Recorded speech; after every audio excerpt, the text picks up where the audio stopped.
Sir Perni Nani గారి wife పైన ఒక కేస్ అనేది ఫైల్ అయింది మచిలీపట్నంలో.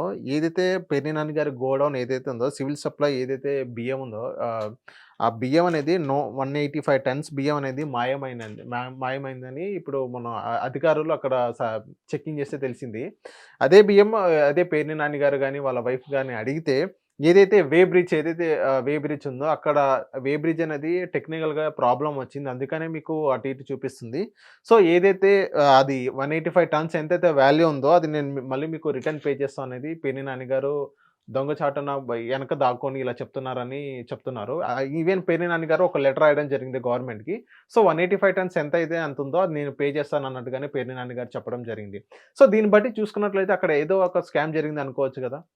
ఇప్పుడు 185 టన్నుల టన్. బియ్యం అన్యాక్రాంతమైందన్నది ఎస్టాబ్లిష్ చేసి పెనాల్టీ క్లాస్ ఇంపోజ్ చేస్తే పెనాల్టీ పే చేయడానికి ఎవరికైనా ఏమవుతుంది? ఆయన పే చేస్తా అన్నారు. చేస్తారంటే పెనాల్టీ యాక్సెప్ట్ చేస్తే కన్సిడరేషన్. అంటే అక్కడ అక్రమం జరిగింది అనుకోవచ్చు కదా! వీళ్ళు అంటున్నారు.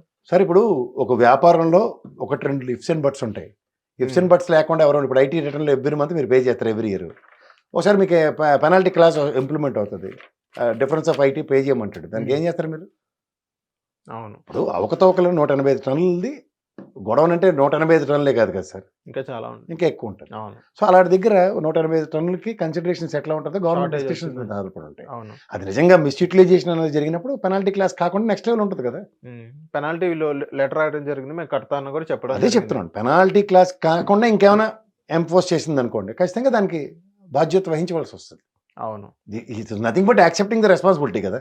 అవును. 185 టన్నులకు సంబంధించిన విషయంలో పేర్నాని గారు యాక్సెప్ట్ చేశారు ఇండైరెక్ట్ గా. What ever is taken place for which I'm ready to oblige the penalty class.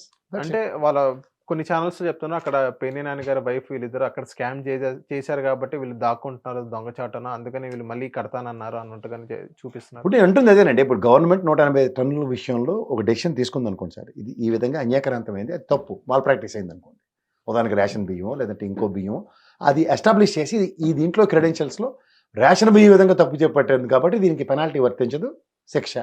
That is one thing. లేదంటే ఇది వేరే బియ్యం ఈ విధంగా మిస్అప్రోప్రియేషన్ అయింది, దీనికి పెనాల్టీ క్లాస్ వర్తిస్తుంది చెప్పమానండి. అంతేకాని భయాసరిగా ఇక్కడ కూర్చుని నేను అక్కడికి ఏం గొడవలు ఏమైందో నాకు తెలియదు మీకు తెలియదు, వార్త పట్టుకుని దాన్ని ఎలా పడితే అలా నెరేక్షన్స్ ఇవ్వలేము కదా. తప్పు జరిగింది అన్నది ప్రభుత్వ పరంగా బాధ్యత వహిస్తూ ఇప్పుడైతే ఖచ్చితంగా గొడవల మీద వాటి మీద కంటిన్యూస్గా దాడులు అవి జరుగుతున్నాయి. ఒక కేజీ ఇటోటో అయినా సరే వదిలే పరిస్థితి లేదు. సో వాటిలో స్పెసిఫిక్గా ఈ పర్టికులర్ హిస్టరీలో ఏం జరిగిందన్న దానికి పూర్తి పూర్వపరాలతో ప్రభుత్వం కనుక నిర్ణయం తీసుకుంటే we need to oblige, that's it.